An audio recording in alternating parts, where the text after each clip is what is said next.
Puji Tuhan, selamat pagi Bapak Ibu Saudara yang terkasih dalam nama Tuhan Yesus Kristus. Pagi hari ini kita bersyukur kepada Tuhan kalau Tuhan masih memberikan kita waktu dan kesempatan untuk kita boleh bersekutu, memuji, memuliakan akan nama Tuhan. Dan puji Tuhan, pada pagi hari ini sebelum kita mendengarkan sebagian daripada kebenaran firman Tuhan, kita mau mendengarkan satu pujian dan setelah itu kita mau berdoa. Ku datang ya Bapa dalam kerinduan, memandang keindahan-Mu. Ku berikan segalanya, semuanya yang ada. Ku ingin menyenangkan hati-Mu, oh Tuhan.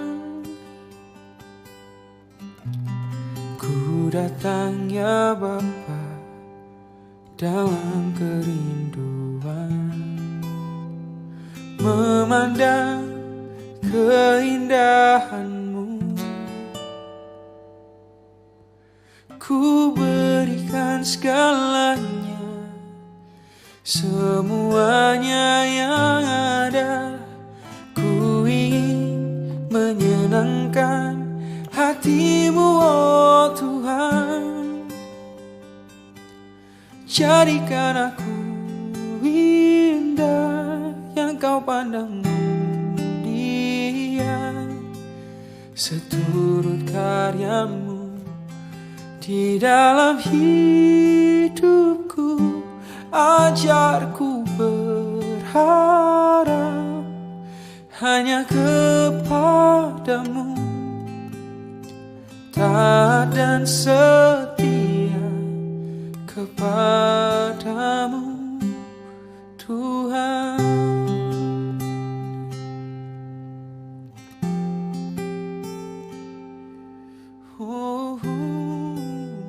Mari kita berdoa.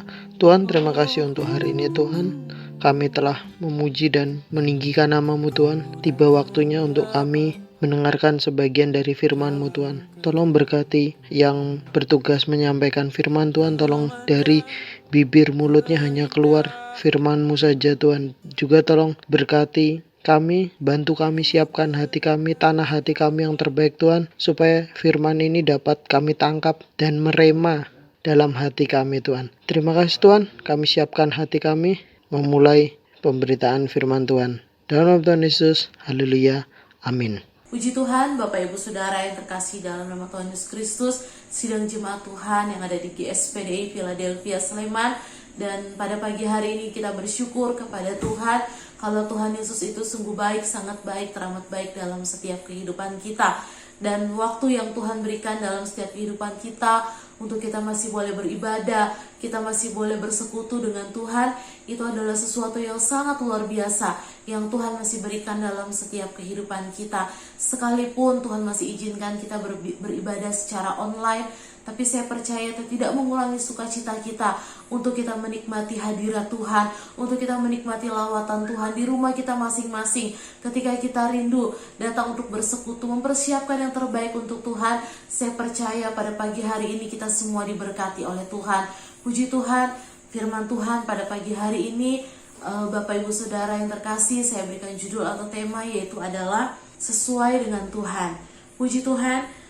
Dan ayat firman Tuhan pada pagi hari ini terdapat di dalam Bilangan pasal yang ke-14 ayat yang ke-8. Bilangan 14 ayatnya yang ke-8, demikian firman Tuhan. Jika Tuhan berkenan kepada kita, maka Ia akan membawa kita masuk ke negeri itu dan akan memberikannya kepada kita suatu negeri yang berlimpah-limpah susu dan madunya. Puji Tuhan, kita sudah membaca kebenaran firman Tuhan pada pagi hari ini di dalam Bilangan 14 ayat yang ke-8. Di situ ada kata-kata jika Tuhan berkenan kepada kita. Nah, garis bawahi kata jika Tuhan berkenan. Sebelum kita bahas negeri yang berlimpah-limpah susu dan madunya, kita mau bahas dulu tentang orang yang berkenan. Orang yang berkenan itu adalah orang yang sesuai dengan hati Tuhan atau orang yang disukai oleh Tuhan. Tentunya kita rindu ketika Tuhan mendapati kehidupan kita, Tuhan suka dengan kehidupan kita, atau kehidupan kita sesuai dengan maunya Tuhan. Dan di sini dalam perjalanan kehidupan kita, Tuhan tidak pernah sekalipun meninggalkan kita. Dan Tuhan tidak pernah membiarkan kita, dan bahkan Tuhan selalu bertanggung jawab atas setiap kehidupan kita. Tentunya Bapak Ibu Saudara sidang jemaat Tuhan yang saya kasihi, kita semua pernah ataupun begitu sering kita merasakan lawatan Tuhan, kita merasakan pimpinan Tuhan terus ada dalam setiap kehidupan kita. Dan contohnya ketika Tuhan memutuskan untuk mengeluarkan bangsa Israel dari tanah Mesir pada saat itu, yang pertama kita harus tahu kenapa sih Tuhan mengeluarkan bangsa Israel itu dari tanah Mesir. Kalau kita pelajari sidang jemaat Tuhan, tanah Mesir itu adalah tempat yang juga berlimpah-limpah pada saat itu. Dan tapi kenapa Tuhan mau membawa bangsa Israel untuk keluar dari tanah Mesir? Yang pertama, kalau kita belajar dari Keluaran pasal yang ke-5, di situ karena bangsa Israel mengalami perbudakan di tanah Mesir. Bangsa Israel mengalami perbudakan di tanah Mesir pada waktu itu. Dan yang kedua, mereka tidak dapat beribadah kepada Tuhan. Mereka terbatas untuk beribadah kepada Tuhan. Dan yang ketiga, mereka juga mengalami tekanan yang begitu luar biasa pada saat mereka ada di tanah Mesir. Karena ketiga hal inilah, Tuhan mengambil suatu keputusan untuk mengeluarkan bangsa Israel dari tanah Mesir. Nah, untuk membawa mereka masuk ke tanah perjanjian.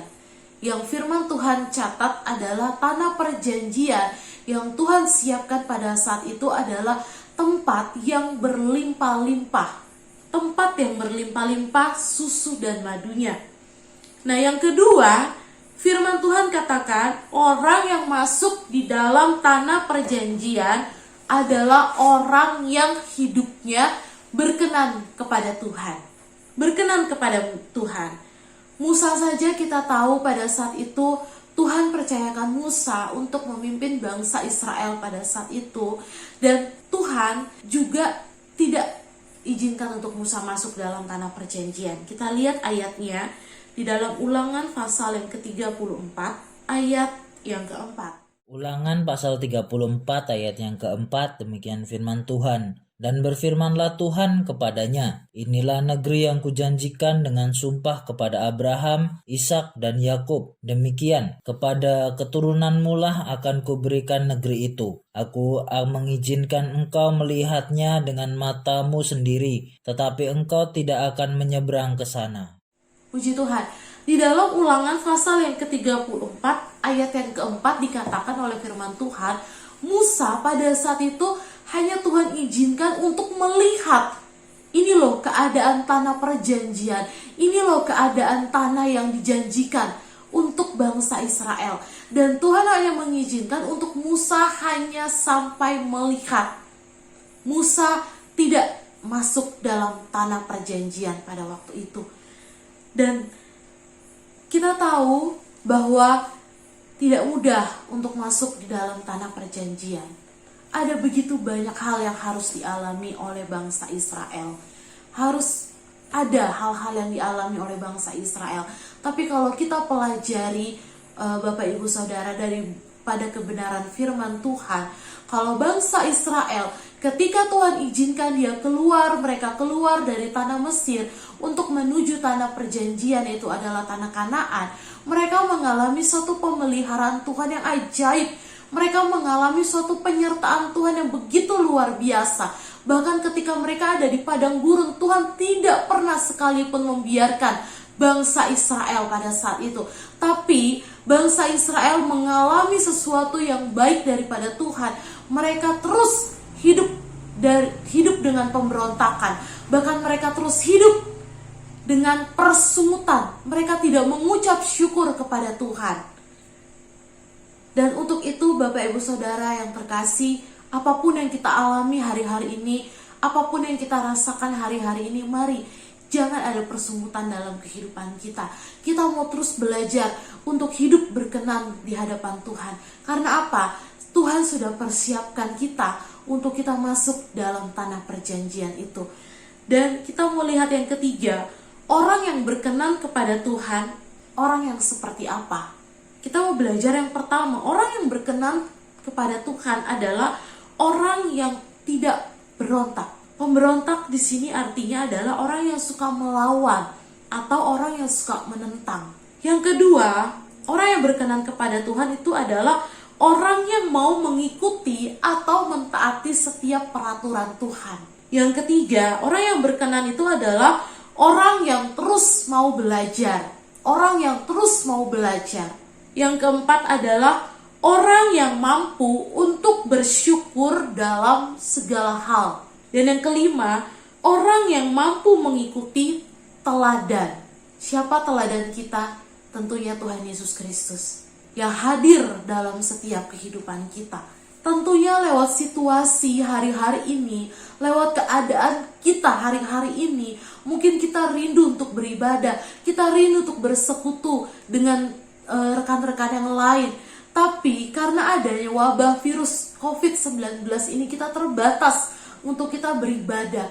Untuk itu, tapi jangan pernah iman kita menjadi lemah. Jangan pernah iman kita menjadi semakin hari semakin merosot di dalam Tuhan. Tapi kita terus mau rindu untuk kehidupan kita terus berkenan di hadapan Tuhan. Kita mau menjadi orang-orang yang taat akan setiap peraturan Tuhan. Kita mau menjadi orang-orang yang terus mau belajar. Kita mau terus menjadi orang-orang yang bersyukur kepada Tuhan. Situasi yang kita alami ini tidak mudah. Kita sudah masuk di tahun 2021, kita sudah meninggalkan tahun 2020 dengan begitu banyak kesulitan. Tapi ketika kita mampu lewati itu, saya percaya itu semua karena penyertaan dan pertolongan Tuhan. Untuk itu, kita mau terus berusaha, kita mau terus belajar untuk kehidupan kita tidak seperti bangsa Israel yang ketika mengalami pertolongan Tuhan, yang ketika mengalami mujizat demi mujizat yang Tuhan berikan dalam kehidupan mereka, mereka tidak tahu mengucap syukur. Tapi ketika mereka mengalami sesuatu, mereka hanya memberontak kepada Tuhan, bahkan mereka hanya bersungut-sungut kepada Tuhan. Mari Bapak Ibu Saudara yang terkasih, ketika begitu banyak hal yang kita alami dalam kehidupan kita, kita mau belajar. Hidup kita semakin hari, pengiringan kita kepada Tuhan, ibadah kita kepada Tuhan, itu semakin hari semakin berkenan di hadapan Tuhan. Dan yang keempat, mengapa pada akhirnya bangsa Israel tidak masuk dalam tanah perjanjian? Kita lihat ayatnya di dalam Bilangan, pasal yang ke-32, ayat yang ke-11 sampai ayat yang ke-12. Bilangan 32 ayatnya yang ke-11 dan 12. Demikian firman Tuhan. Bahwasanya orang-orang yang telah berjalan dari Mesir yang berumur 20 tahun ke atas tidak akan melihat negeri yang kujanjikan dengan bersumpah kepada Abraham, Ishak dan Yakub, oleh karena mereka tidak mengikuti aku dengan sepenuh hatinya, kecuali Kaleb bin Yefune, orang Kenas itu, dan Yosua bin Nun, sebab keduanya mengikut Tuhan dengan sepenuh hatinya.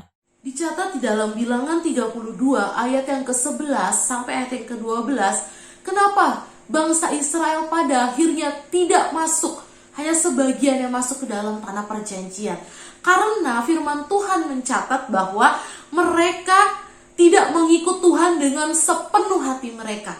Bapak Ibu Saudara, ketika kita memutuskan untuk mengikut Tuhan, kita harus mengikut Tuhan dengan sepenuh hati kita. Ketika kita sudah menyerahkan semuanya kepada Tuhan, kita mau serahkan semua kepada Tuhan. Kita mau belajar. Ketika kita sudah serahkan semua kepada Tuhan, mari kita mau tunggu kapan waktunya Tuhan terjadi dalam kehidupan kita. Kapan jawaban doa itu terjadi dalam kehidupan kita. Ketika kita menanti, ketika kita butuh pertolongan Tuhan, kita juga mau menjadi umat-umat Tuhan, menjadi jemaat-jemaat Tuhan yang mengikut Tuhan dengan sepenuh hati kita. Jangan dengan setengah-setengah. Ketika kita sudah berkomitmen untuk mengikut Tuhan, kita harus ikut Tuhan dengan sepenuh hati kita. dengan pengiringan kita kepada Tuhan, dengan ibadah kita kepada Tuhan. Ketika kita beribadah kepada Tuhan, sekalipun kita masih beribadah secara online, sekalipun kita beribadah di rumah kita masing-masing, mari kita mau beribadah kepada Tuhan dengan sepenuh hati kita. Kenapa terkadang dalam kita beribadah atau dalam kita mendengarkan firman Tuhan, dalam kita menerima kebenaran firman Tuhan, kita seringkali tidak merasakan apa-apa. Bukan karena Tuhan tidak hadir dalam kehidupan kita, tapi pikiran kita, hati kita, fokus kita tidak tertuju kepada Tuhan. Mungkin kita tertuju dengan hal-hal yang lain, mungkin kita mengingat akan hal-hal yang lain. Seakan-akan kita menganggap remeh tentang ibadah, seakan-akan kita menganggap remeh tentang pujian, seakan-akan kita menganggap remeh tentang kebenaran firman Tuhan. Nah, itu yang membuat kita tidak menikmati Tuhan hadir dalam kehidupan kita. Tapi ketika kita menjadi umat-umat Tuhan yang sekalipun kita beribadah secara online di rumah kita masing-masing, ketika kita mempersiapkan hidup kita, ketika kita mempersiapkan hati dan pikiran kita, saya percaya Tuhan bekerja dalam setiap kehidupan kita. Dan ayat yang terakhir pada pagi hari ini, di dalam Kolose 3 ayat yang ke-23. Kolose 3 ayatnya yang ke-23, demikian firman Tuhan. Apapun juga yang kamu perbuat, perbuatlah dengan segenap hatimu, seperti untuk Tuhan dan bukan untuk manusia. Puji Tuhan, di dalam Kolose 3 ayat 23 mencatat, untuk menjadi berkenan di hadapan Tuhan, kita harus melakukan segala sesuatunya seperti untuk Tuhan. Ketika kita melakukan segala sesuatu, mungkin kita sebagai jemaat Tuhan, di tempat pekerjaan kita, ataupun di mana saja, ketika kita melakukan segala sesuatu, kita ingat, kita melakukannya seperti untuk Tuhan. Saya pun belajar karena ayat mas ini, ayat mas yang Tuhan izinkan untuk saya terima di tahun 2021. Karena ketika kita melakukan segala sesuatu seperti untuk Tuhan, tentunya kita melakukan dengan sukacita. Kita melakukan dengan hati yang senang, hati yang bergembira. Karena kita tahu ketika kita melakukan segala sesuatu bukan untuk manusia, tapi ketika kita melakukan segala sesuatu itu untuk menyenangkan hati Tuhan. Puji Tuhan, Bapak Ibu Saudara yang terkasih, dimanapun kita berada di rumah kita masing-masing, pada pagi hari ini mari saya dan kita semua mau merenungkan sebagian daripada kebenaran firman Tuhan. Kita rindu untuk kita masuk dalam tanah perjanjian. Kita rindu untuk kita menerima apa yang Tuhan janjikan dalam setiap kehidupan kita. Kita tidak mau hanya sekedar melihat, tapi kita juga mau ketika kita melihat, kita juga mau untuk kita menikmati apa yang akan menjadi janji-janji Tuhan terjadi dalam kehidupan kita. Tentunya pada hari ini, pada tahun ini, ataupun seterusnya, kita mau terus belajar untuk kita hidup berkenan di hadapan Tuhan. Karena ketika kita hidup berkenan di hadapan Tuhan, Tuhan bawa kita ke suatu tempat yang berlimpah-limpah. Firman Tuhan janjikan adalah kita dibawa Tuhan, atau Tuhan menempatkan kita di tempat atau di suatu tempat yang berlimpah-limpah akan susu dan madunya. Tentunya itulah yang menjadi harapan kita, tentunya itulah yang menjadi keinginan kita, tentunya itulah yang menjadi impian kita ke depan kepada Tuhan. Untuk itu mari Bapak Ibu Saudara yang terkasih dalam nama Tuhan Yesus Kristus, bangun setiap iman kita hari-hari ini. Jangan lemah, tetap kuat di dalam Tuhan. Kita mau terus belajar sampai pada akhirnya kehidupan kita sesuai dengan apa yang menjadi maunya Tuhan. Puji Tuhan, selamat hari Minggu, tetap semangat. Dan saya percaya biarlah sukacita Tuhan, damai sejahtera Tuhan itu selalu melimpah dalam kehidupan kita. Puji Tuhan, haleluya, amin. Ku bawa hidupku sekarang ke tempat kudus-Mu Tuhan, di mezbah-Mu ku serahkan seluruh hidupku. Penuhi hatiku sekarang dengan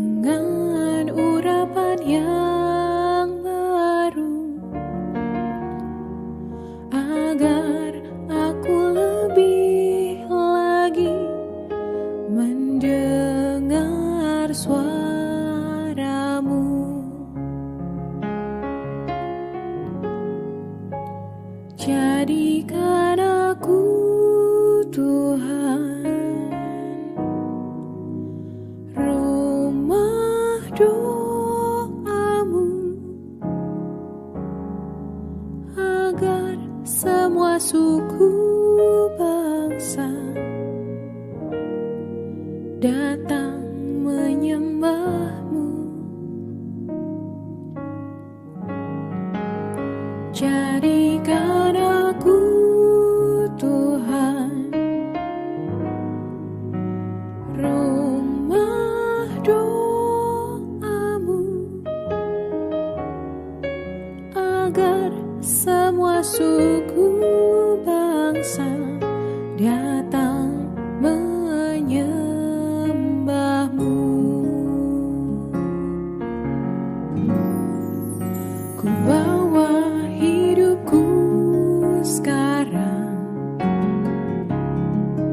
ke tempat kudus-Mu Tuhan, di mezbah-Mu ku serahkan seluruh hidupku. Penuhi hatiku sekarang dengan urapan yang baru, agar aku lebih lagi mendengar suara-Mu.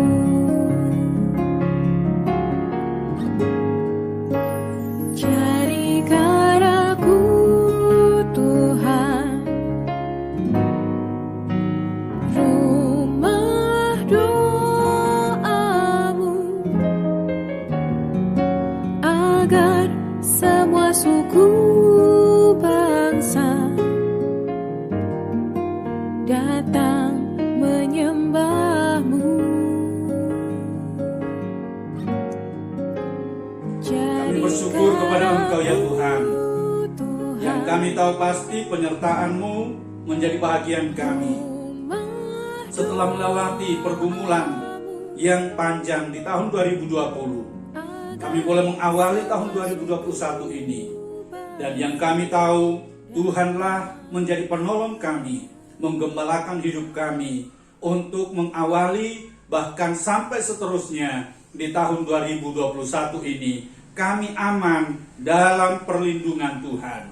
Berkati seluruh umat-Mu dalam segala permasalahan mereka. Tuhan kiranya yang memberikan jalan keluar. Yang lemah Tuhan kuatkan, yang sakit Tuhan sembuhkan, yang dalam keadaan bimbang Tuhan pertetapkan dan kuatkan mereka. Yang dalam kekurangan Tuhan cukupkan mereka. Terima kasih Tuhan, berkati juga pemerintahan kami. Tuhan kiranya menolong, memampukan di dalam mengatasi berbagai masalah yang ada di tengah-tengah bangsa kami. Terima kasih Tuhan, dalam nama Tuhan Yesus Kristus.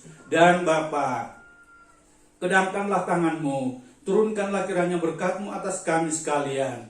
Kami menerima berkat yang melimpah dari Allah Bapa, cinta dan kasih sayang dari Putranya yang tunggal, dan oleh kuat kuasa dalam kekuatan kuasa Roh-Nya yang kudus, yang senantiasa melindungi, menyertai dan memberkati kita sekalian sampai selama-lamanya. Terimalah berkat Tuhan, yaitu dalam berkat nama Tuhan Yesus Kristus. Haleluya. Amin.